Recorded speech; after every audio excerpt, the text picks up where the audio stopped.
Hi friends, எல்லாருக்கும் வணக்கம். எல்லோரும் எப்படி இருக்கீங்க? இன்றைக்கி வந்து ஒரு சண்டே விலாக் பார்க்கலாம். என்னால் வீடியோ எடுக்கவே முடியல. லாங் வீடியோ போஸ்ட் பண்ணலான்னு பார்க்குறேன், ஆனால் என்னால் வீடியோ போடவே முடியல. சரி, பையன் வந்து என்ன பண்ணிட்டு இருந்தேன், அந்த பாக்ஸ் எல்லாம் எடுத்து பிரிச்சுட்டு இருந்தான். இது வந்து ஜாமான்லாம் நேற்று வாங்கிட்டு வந்திருந்தோம், அந்த மளிகை சாமான்லாம் வாங்கிட்டு வந்திருந்தோம். அதுதான் வந்துட்டு எல்லாத்தையும் பிரித்து பார்த்துட்டு இருந்தான். அவனே வந்துட்டு எடுத்தும் வச்சுட்டான். எனக்கு வந்துட்டு அந்த வேலையை கொடுக்கறதே இல்லை. எப்போ மளிகை சாமான் வாங்கிட்டு வந்தாலும் சரி, அவரே வந்துட்டு ஜாலியாக வந்துட்டு எடுத்து வச்சிருவார். அந்த வேலை எனக்கு ரொம்பவுமே யூஸ்ஃபுல்லாக இருக்குது. அது மட்டும் இல்லாமல் இந்த காய்கறிலாம் வாங்கிட்டு வந்தோம் அப்படின்னா சூப்பராக வந்துட்டு எடுத்து ஃப்ரிட்ஜில் வந்துட்டு நம்ம எங்கே வைக்க சொன்னோமோ அங்கேயே வந்துட்டு அடுக்கி அழகாக வந்துட்டு வச்சுருவான்.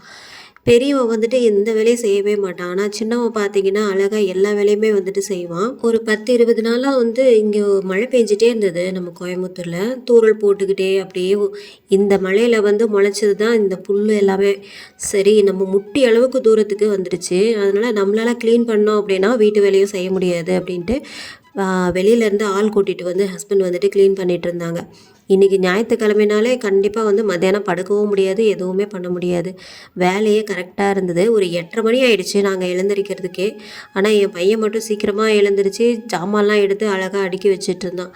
நான் வந்து 8:30 மணிக்கு மேலே தான் சரி காஃபி போடலாமே சொல்லிட்டு தான் வந்தேன் கிச்சனுக்கு.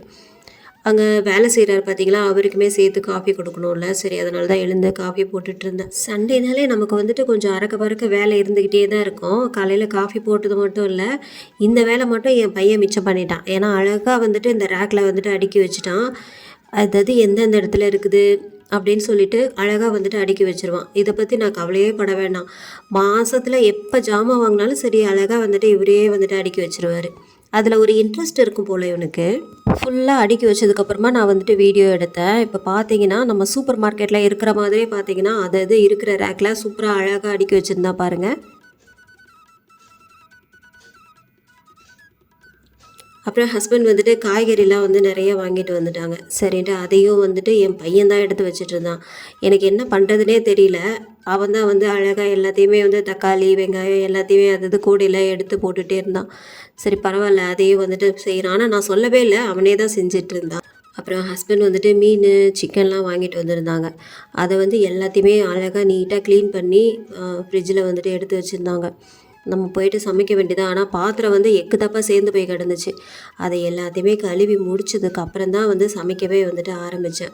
அன்றைக்கி நாளே ஓடலை. இந்த காய்கறிலாம் பார்த்திங்கன்னா 10-11 மணி வரைக்கும் அப்படியே தான் கிடந்தது. நான் எதுவுமே எடுத்து வைக்கவே இல்லை. காய்கறிலாம் எடுத்து வச்சுட்டு இருந்தோம் அப்படின்னா நம்ம சமைக்கிறது வந்துட்டு அந்த வேலை அப்படியே ஸ்டாப் ஆகிடும் அப்படின்ட்டு இன்றைக்கி வந்து மீன் வாங்கிட்டு வர தான் சொல்லியிருந்தேன். அப்புறம் பார்த்தா என் பையன் என்ன பண்ணிட்டான்னா, எனக்கு சிக்கன் பிரியாணி தான் வேணும் அப்படின்னு சொல்லிட்டான் பெரியவன்.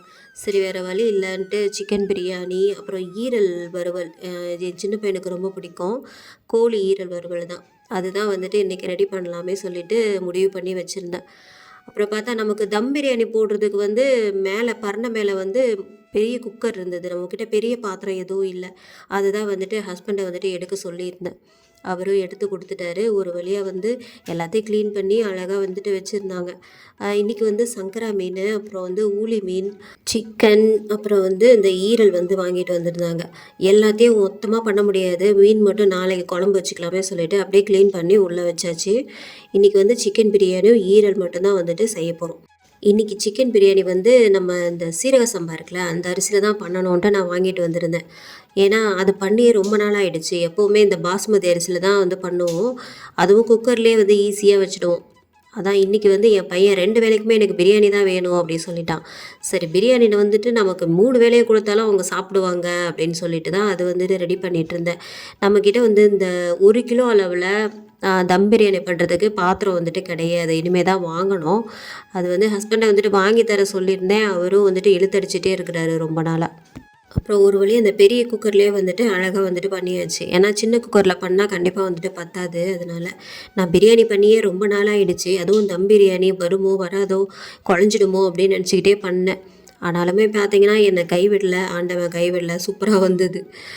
ஒரு சைடு வந்து தம் பிரியாணிக்கும் ரெடி பண்ணிகிட்டு இருந்தேன். அப்புறம் ஈரலையும் பார்த்திங்கன்னா க்ளீன் பண்ணிவிட்டு அதுக்குமே பார்த்திங்கன்னா ரெடி பண்ணிகிட்டு இருந்தேன். அப்புறம் நாங்கள் எப்போவுமே இந்த கடலெண்ணெய் தான் யூஸ் பண்ணுவோம். கடலெண்ணெய், கொஞ்சம் நெய், அப்புறம் வெங்காயம், இஞ்சி பூண்டு பேஸ்ட்டு, இந்த ஹோல் கரம் மசாலா இது எல்லாமே சேர்த்துட்டு அதுக்கப்புறம் நல்லா வதங்கினதுக்கப்புறமா தக்காளி வெங்காயம்லாம் நல்லா வதங்கினதுக்கப்புறமா இந்த சிக்கனை வந்துட்டு சேர்த்துட்டு இதுக்கு தேவையான அளவுக்கு உப்பு சேர்த்து பிரியாணிக்கே தேவையான அளவுக்கு நான் உப்பு சேர்த்ததுக்கப்புறம் நல்லா வந்துட்டு மிக்ஸ் பண்ணிக்கிட்டே இருக்கணும். நல்லா சிக்கன் வந்துட்டு நமக்கு நல்லா வேகணும்ல, அதனால மூடி போட்டு வச்சிட்டேன். மூடி போட்டு இடையிடையே வந்து கிளறி விட்டுக்கிட்டே இருந்தேன். அப்படியே ரொம்ப நேரம் ஆயிடுச்சு. அப்புறம் இதுக்கு ஸ்பெஷலான ஒன்று என்னென்னா நமக்கு அந்த புதினாவும் அப்புறம் அந்த கொத்தமல்லி அது ரெண்டத்தையும் சேர்த்து நல்லா மிக்ஸ் பண்ணிட்டேன். வீடு பூரா பார்த்தீங்கன்னா கமகமன்னு வாசனை வந்துகிட்டே இருந்தது. அப்புறம் சைடில் வந்து இந்த ஈரலும் பார்த்தீங்கன்னா ரெடி பண்ணிகிட்டு இருந்தேன். தண்ணி நல்லா வந்துட்டு எனக்கு கொதி வந்தது. தண்ணி வந்துட்டு பத்தாமல் வச்சுக்கோ. நான் அரிசி போடும்போதே கரெக்டாக தான் போட்டோமா இல்லை கம்மியாக போட்டுட்டோமா அப்படின்னு எத்தனை டம்ளர் போட்டோன்னே எனக்கு அளவே தெரியல. அதுக்கப்புறம் பார்த்தீங்கன்னா சரி இவ்வளோ தான் போட்டிருப்போம் அப்படின்னு ஒரு தைரியம். சரின்ட்டு கரெக்டாக தான் தண்ணி வச்சுருக்கிறேன் போல். ஆனால் செஞ்சு பார்த்ததுக்கப்புறம் தான் தெரிஞ்சுது சரி கரெக்டாக வந்திருக்குது அப்படின்ட்டு. பார்த்தீங்கன்னா தண்ணிலாம் நல்லா ட்ரை ஆகி நமக்கு தம் போடுறதுக்கு வந்து ரெடி ஆகிடுச்சு. சரின்ட்டு தோசைக்கல் வந்துட்டு அந்த வெயிட்டை தூக்கி வச்சு அது வேற கிடுகிடுன்னு ஆடிக்கிட்டே இருந்தது. எங்கே விழுந்துருமோ என்னவோ நினச்சிக்கிட்டே வந்து அந்த வெயிட்டை தூக்கி வச்சேன்.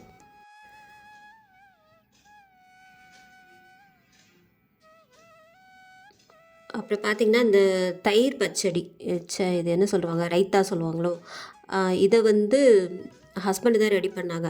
வெங்காயம் ஒரே ஒரு பச்சை மிளகா போட்டாங்க. அப்புறம் வந்து தயிர் உப்பு சேர்த்து அப்புறம் வெள்ளரிக்காவும் நல்லா மெலிசாக கட் பண்ணி அதையும் சேர்த்துருந்தாங்க.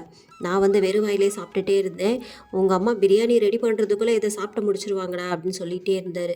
நம்ம பிரியாணி பார்த்திங்களா உங்களுக்கே வீடியோவில் பார்க்குறதுக்கு தெரிஞ்சிருக்கும். தம் பிரியாணி வந்து சூப்பராக வந்துருச்சு. கடைசியாக நான் வந்து கொஞ்சம் நெய் சேர்த்து அதை அப்படியே அந்த சூட்டாக அப்படியே கிளறி விட்டேன். சூப்பராக வந்திருந்தது. ஈரல் கிரேவியும் கிரேவி இல்லை அதான் தொக்கு மாதிரி அதுவும் சூப்பராக வந்திருந்தது.